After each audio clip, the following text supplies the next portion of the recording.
1,00,000 మంది శివభక్తులతో కలిసి మహారుద్రాక్ష పూజలో పాల్గొనండి. వెంటనే కాల్ చేసి మీ పేరును నమోదు చేసుకోండి. గురువుగారు, వాహనాలు ప్రతి ఒక్కరికి ఉంటున్నాయి, రకరకాల వాహనాలు. కొన్ని వాహనాలు అయితే 2-3 దేవుళ్ళ ఫొటోస్ ఉంటాయి, విగ్రహాలు ఉంటాయి. కొందరు బైక్ మీద దేవుడి ఫొటోస్ ప్రింట్ వేయించుకుంటున్నారు. లారీల పైన కూడా చూసుకుంటే పెద్ద పెద్దగా దేవుడి ఫొటోస్ అలా ఉంటాయి. అలా ఉంచుతూ ఉంటాము. వాటిని ఎలా మెయింటైన్ చేయాలి అంటారు? అంటే కొన్నిసార్లు ఏంటంటే పిచ్చి పిచ్చి పనులు చేసే వాళ్ళు ఉంటారు, కొన్ని చెడు దారులు తప్పే వాళ్ళు ఉంటారు, రకరకాలుగా అయితే వేస్లో వెళ్తూ ఉన్నారు. వాటిని పెట్టుకొని ఈ విధంగా ఉండండి అని ఏమైనా చెప్తారా గురుగారు? అది వాస్తవంగా ఈ వాహనాల మీద స్టిక్కర్లు కానివ్వండి, లేదా కారులో దేవుడు బొమ్మలు ఒకటి ఇవన్నీ కాదు కూడా గురుగారు, చాలా. అదే పెట్టుకుంటున్నారు. అదంతా కూడా వాళ్ళ యొక్క నమ్మకాన్ని బట్టి ఉంటుంది. వాళ్ళు ఆరాధించేటటువంటి, వాళ్ళు నమ్మినటువంటి భగవంతుడు మేము ఎక్కడికి వెళ్ళినా మా వెంట ఉండాలి. వాహనం మీద వెళుతూ ఉంటారు. మాకు మంచి సర్వకాల సర్వావస్థల యందు కూడా ఆ భగవంతుడు తోడై నేడై మాతో ఉండి మమ్మల్ని కాపాడుగాక అనేటటువంటి ఒక నమ్మకంతో ఆ యొక్క స్టిక్కరో లేకపోతే దేవుణ్ణో పెట్టుకోవడం జరుగుతుంది. అది ఒక నమ్మకం, ఒక ఆచారంగా వాళ్ళు పెట్టుకుంటూ ఉన్నారు. పెట్టుకోవాలి అంటారు. పెట్టుకుంటే మంచిది. మంచిది. అది కూడా అంటే వేలం వెర్రిగా పెట్టుకోకూడదు. ఏదో ఇప్పుడు 10 స్టిక్కర్లు 10 దేవుళ్ళు అన్నీ పెట్టుకోవాల్సిన అవసరం లేదు. ఇప్పుడు ఏదైనా ఒక వాహనం, కారు ఉందనుకోండి, చక్కగా గణపతి బొమ్మ కానీ, ఆంజనేయ స్వామి బొమ్మ కానీ, లేదా అమ్మవారు బొమ్మ కానీ, 2-3 ఏదైనా పెట్టుకోవచ్చు. ఎందుకంటే భగవంతుడు అనేటటువంటిది అన్నింటా ఉన్నాడు. నీకు నా ఎందున్నాడనేటటువంటి ఒక నమ్మకం నీ మనస్సుకు నువ్వు చెప్పుకోవడం కోసమే ఆ విగ్రహం ఆ కారులో నాతో పాటు దేవుడు ఉన్నాడు గణపతి. దాంట్లో ఏమీ లేకపోతే నీకు కొంత భయం మొదలవుతూ ఉంటుంది. ఆ భయం తొలగించడం కోసం ఇప్పుడు మనం ఏం చెప్తాం, ఏదైనా ఒక ప్రయాణం చేసేటప్పుడు ఇంట్లోంచి బయటికి వెళ్ళేటప్పుడు ఆపదామప హర్తారం దాతారం సర్వసంపద లోకాభిరామం శ్రీరామం భూయో భూయో నమామ్యహం అని రాముడికి నమస్కారం చేసుకుని బయలుదేరారు. ఎటువంటి ఆపదలు మాకు కలగకుండా చూడమని రాముడికి నమస్కారం చేశారు. సర్వరక్షామూర్తి కాబట్టి ఆయన అన్నిటి నుండి రక్షించేవాడు కాబట్టి రక్షించు స్వామి అని రాముడికి నమస్కారం చేసుకుని వెళతాం.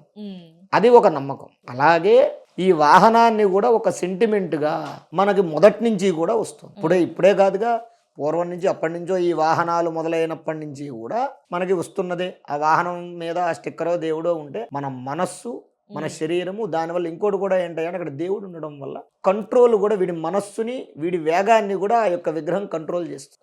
ఇప్పుడు బాగా వేగంగా వెళ్ళేవాడు ఉంటాడు. పూర్వం చిన్న ఉదాహరణ చెప్తాను.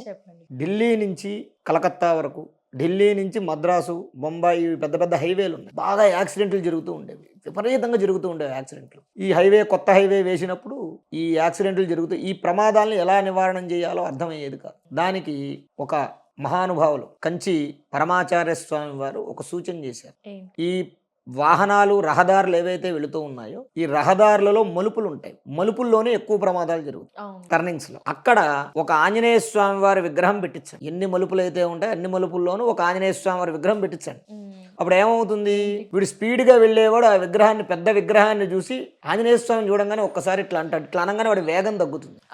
తగ్గి వాడి నెమ్మదిగా ఆ టర్నింగ్ తిరిగి వెళ్తాడు, చూసుకుని వెళ్తాడు. పెట్టించండి, ప్రమాదాలు తగ్గుతాయి అని చెప్పడం జరిగింది. అలాగే అప్పుడు వాజపేయి గారు ప్రధానమంత్రి, ఆయన హయాంలోనే ఈ హైవేలన్నీ స్టార్ట్ చేసింది ఆయన హయాంలోనే. ఆయన ఒక సంకల్పంగా తీసుకుని ఇప్పుడు మనకి హైవే ఏదైతే మద్రాస్ టు కలకత్తా, ఢిల్లీ టు బొంబాయి హైవేలు ఏవైతే ఉన్నాయో, ప్రధానమైనటువంటి రహదారుల్లో లేదా ఊళ్ళల్లో కానీ ఎక్కడైనా టర్నింగ్ నుండి ఎక్కువ ప్రమాదాలు జరిగే దగ్గరలో ఆంజనేయ స్వామి వారి విగ్రహాలు మనకి రోడ్డు మీద కనబడడానికి గల ప్రధాన కారణం అదే. ఎందుకు అంటే ఆ భగవంతుడు అక్కడ ఎదురుగుండా కనబడడం వల్ల వీడి మనస్సు నియంత్రణ కోల్పోకుండా స్టెబిలిటీగా ఉంటుంది. దానివల్ల వాడు కంట్రోల్లో ఉంచుకోగలడు. వాడి కారునో లేదా వాడి బండినో వాడు కంట్రోల్లో ఉంచుకుంటాడు. ఆ కారణంగా ఈ యొక్క విగ్రహాలు పెట్టుకోవడం అనేది తప్పనిసరిగా పెట్టుకుంటే, అంటే వాళ్ళు ఏ దేవతారాధన చేస్తే అది. ఇప్పుడు వారి యొక్క కులం ఆచారంగా, వారి యొక్క మతం ఆచారంగా వారు ఏ దేవుణ్ణి పూజిస్తే ఆ దేవుడు పెట్టుకోవచ్చు. ఇప్పుడు వినాయకుడు, ఇప్పుడు క్రిస్టియన్స్ ఉన్నారు, వినాయకుడే పెట్టుకోవాలని లేదు, వారి దేవుణ్ణి వాళ్ళు పెట్టుకోవచ్చు. ముస్లిమ్స్ ఉన్నారు, వారికి సంబంధించినటువంటి వారి గుర్తులు 786 లాంటివి పెట్టుకుంటూ ఉంటారు. దానికి మనం ఎప్పుడూ తప్పు పట్టదు. అది వారి యొక్క నమ్మకం. ఆ నమ్మకాన్ని మనం ఎప్పుడూ కూడా తప్పు పట్టకూడదు. వీళ్ళు ఇలా చేస్తున్నారు కదా అని మనం ఎప్పుడూ తప్పు పట్టకూడదు. ఆ నమ్మకం ఎప్పుడూ కాపాడుతుంది. నమ్మకం కోసం పెట్టేసుకుంటున్నారు, కొన్ని తప్పులు చేస్తున్నారు. ఆ తప్పుల వల్ల ఏం దోషాలు ఉండవంటారా? ఎదురుగుండా దేవుడు ఉంటున్నారు. దోషాలు ఉండవా అంటే ఉంటాయమ్మా. కాకపోతే ఏమిటయ్యా అంటే చెప్పేవాళ్ళు లేక, చెప్పినా వినేవాళ్ళు లేక. ఇంట్లో ఉన్నటువంటి పెద్దలు పిల్లలకి సరైనటువంటి గైడెన్స్ ఇస్తే మీరన్నట్టుగా ఈ జరిగేటటువంటి ఇటువంటి అవాంతరమైనటువంటి కార్యక్రమాలు జరగకుండా ఉంటాయి. ఎందుకంటే పెద్దవాళ్ళు చెప్పేవాళ్ళు లేరు, పెద్దవాళ్ళు అలాగే ఉన్నారు, పిల్లలు కూడా అలాగే ఉన్నారు. పెద్దవాళ్ళని బట్టి పిల్లలు నడుస్తూ ఉన్నారు కాబట్టి పెద్దలు పిల్లల యందు శ్రద్ధ తీసుకుని, ఈ కాలంలో ఏమవుతుందంటే భార్యాభర్త ఇద్దరు ఉద్యోగాలు చేయడం వల్ల పిల్లలకి సరైన గైడెన్స్ ఇచ్చేవాళ్ళు ఎవరూ లేరు. తద్వారా పిల్లలు ఏమవుతుంది, విచ్చలవిడితనం పెరిగిపోయి ఇష్టం వచ్చినట్టుగా వాళ్ళు ప్రవర్తించి వాళ్ళ జీవితాలు నాశనం చేసుకునేటటువంటి, ఒకవేళ ఉద్యోగాలు చేసుకున్నా పిల్లల యందు ఓ చూపు వేసి కాస్త జాగ్రత్తగా ఓ కంట కనిపెట్టి పిల్లల యొక్క అభివృద్ధికి వాళ్ళు చూడాలి. అది ఏమీ లేకపోతే ఏమవుతుంది, మీరు అన్నట్టుగా ఇటువంటి అన్నీ కూడా అశ్లీలమైనటువంటి పనులు, అసభ్యకరమైనటువంటి పనులు చేసుకుంటూ ఉంటారు. తద్వారా భవిష్యత్ తరాలలో ఇబ్బందులు పడుతూ ఉంటారు. గురుగారు విగ్రహాలు పెట్టుకుంటున్నారు, ఫొటోస్, ఇవంతా వీటికి కారణం చెప్పారు, ఏంటి చెప్పారు నమ్మకం అని. గురుగారు అలాగే కొటేషన్స్ బాగా ఇంప్రెసివ్ గా ఉంటున్నాయి చూస్తుంటే గనక. ఏరా నాతో ఏడవకు, నన్ను చూసి ఏడవకు, ముందు వెళ్తున్న లారీ మీద. జనరల్ గా అమ్మా నాన్న లవ్ యూ అని, అమ్మా నాన్న ఆశీర్వాదం అని, ఇంకా రకరకాలుగా కొటేషన్స్ అయితే పెట్టుకుంటున్నారు, క్రేజీగా డిఫరెంట్ గా. అదేంటి, అవి ఏమైనా వెహికల్స్ మీద ఇంపాక్ట్ ఉంటుంది అంటారా? వాటి వల్ల ఏంటి అసలు అంటారు? అంటే వాస్తవంగా అలాంటివి అసలు ఈ శాస్త్రానికి వీటికి సంబంధించింది కాదు. అది మామూలుగా లౌకికపరమైనటువంటి విషయం. ఎందుకంటే తను అనుభవించే ఏదైతే తను అనుభవిస్తున్నాడో అది ఆనందం కానివ్వండి, దుఃఖం కానివ్వండి, వేదన కానివ్వండి, ఆ ఆనందాన్నో ఆ దుఃఖాన్నో తను ఆ యొక్క వాహనం మీద, ఇప్పుడు తల్లిదండ్రులు ఉన్నారు, మా నాన్నగారు గాడ్ గిఫ్ట్ అను, లేకపోతే తల్లిగారు ఇచ్చిన కానుకను మదర్ గిఫ్ట్ అను అలా వేసుకుంటూ ఉంటారు. దానివల్ల ఏంటి అంటే అటువంటి వాటి మీద ఏ తప్పు ఉండదు. కానీ ఈ మధ్య కాస్త అసభ్యకరమైనటువంటి పదజాలంతో కూడా ఈ లారీల మీద, ట్రాక్టర్ల మీద, ఆటోల మీద కూడా ఈ కొటేషన్స్ అనేటటువంటివి వేస్తూ ఉన్నారు. అవి వేయటం వల్ల, అలాంటివి పెట్టడం వల్ల కొంత ఇంపాక్ట్ అనేటటువంటిది ఉంటుంది.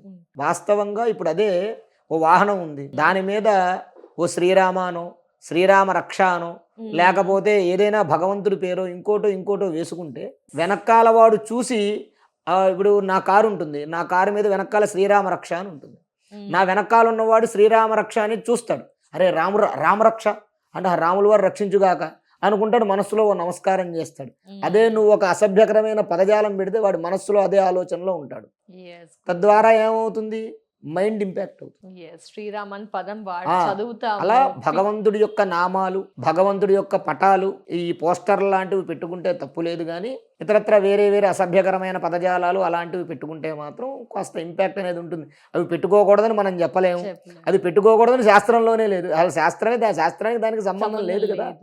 మనం ఏంటయ్యా అంటే లౌకికంగా ఆలోచిస్తున్నాం. మరి నిమ్మకాయ గురించి శాస్త్రం ఏమైనా చెప్తుందా గురుగారు? కొత్త వాహనం కొన్నప్పుడు నిమ్మకాయలు పెడతారు, దీని గురించి అయితే రకరకాల వాదనలు ఆ మధ్య జరిగాయి. ఏంటి అసలు నిమ్మకాయల కాన్సెప్ట్? అంటే ఏంటంటే, మనం నిమ్మకాయ అనేటటువంటిది నెగిటివ్ ఎనర్జీని నివారణ చేస్తుందని చెప్పాం. నెగిటివ్ ఎనర్జీ వల్ల ప్రమాదాలు కూడా జరిగేటటువంటి సూచనలు ఉంటాయి. అందుకని ఎప్పుడూ కూడా స్టీరింగ్ దగ్గర ఒక నిమ్మకాయ పెట్టుకోవాలి.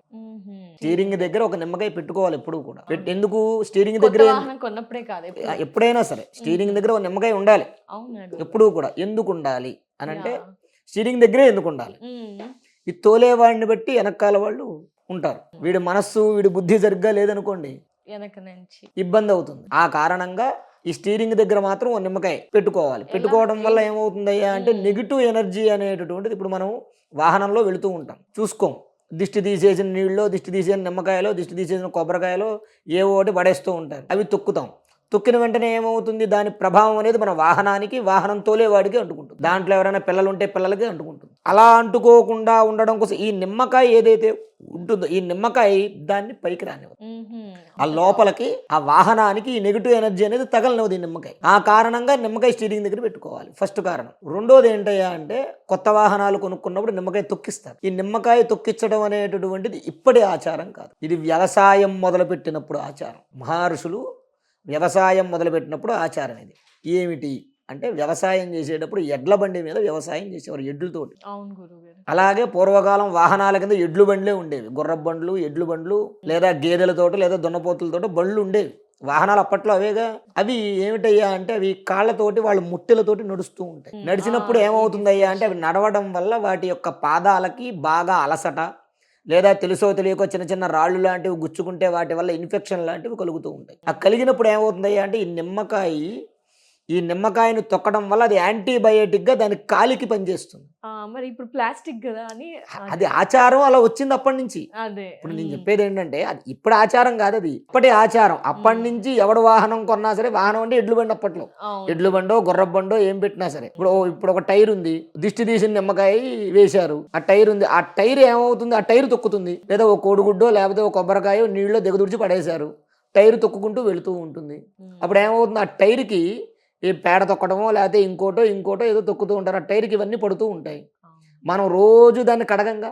కాబట్టి ఏంటంటే ఎక్కడికైనా దూర ప్రయాణాలు లాంటివి చేసేటప్పుడు ఈ టైర్కి నిమ్మకాయలు తొక్కించడం వల్ల ఈ నిమ్మకాయ యొక్క ఈ నిమ్మకాయ యొక్క నీటి యొక్క శక్తి ఆ టైర్కి పట్టుకుని అటువంటి ఏవి కూడా వేరే ప్రభావం దీని మీద పడకుండా, టైర్ మీద పడకుండా. ఇప్పుడు మనం అక్కడే ఉంటాం కదా, కారులో కూర్చుంటాం, టైర్ దగ్గర ఆగుతాం, బయట ఎక్కడైనా ఆగుతాం, 10 నిమిషాలు దాని పక్కన నుంచుంటాం. ఆ టైర్ దగ్గర ఉన్నటువంటి ఆ వాసన మనకు వస్తుందా? ఓ పేడ తొక్కింది ఆ వాసన మనకు వస్తుందా? లేదా ఇంకోటి ఏదో తొక్కింది ఆ వాసన మనకు వస్తుందా? ఇటువంటివి నివారణ అవ్వడం కోసం నిమ్మకాయ తొక్కించి బయలుదేరాలి. ఆ కారణంగా పూర్వం నుంచి వస్తోంది కాబట్టి, అది ఒక ఆచారంగా ఉంది కాబట్టి పెద్దలు పెట్టిన ఆచారాన్ని మనం వద్దు అనకూడదు. దానికి పూజ చేయించాలి. ఎందుకు పూజ చేయించాలి? ఒక వాహనం, యంత్రం, దానివల్ల మనం ఎంత సుఖపడతామో ప్రమాదం కూడా అంతే. ఒక యంత్రం వల్ల ఎంత సుఖపడతామో అంతే ప్రమాదం కూడా ఉంటుంది. కాబట్టి మనం గాలిలో దీపం పెట్టలేంగా. అందువల్ల ఏం చేయాలయ్యా అంటే యంత్రశక్తి, ఆ యంత్రానికి శక్తి ఉండడం కోసం, ఆ యంత్రం వల్ల మనకి ఏ కష్టం కలగకుండా ఉండడం కోసం అని చెప్పి దానికి కాస్త పసుపు రాసి కుంకుమ బొట్టు పెట్టి పూజ చేస్తాం. ఆ కారణంగా వాహనాలకు పూజ కానివ్వండి, నిమ్మకాయలు దొక్కించడం కానివ్వండి, ఇప్పటి నుంచి కాదు ఎప్పటి నుంచో వచ్చేటటువంటి ఆచారం అది. ఎప్పుడో పెద్దలు పెట్టినటువంటి ఆచారాన్ని మనం తీయకూడదు.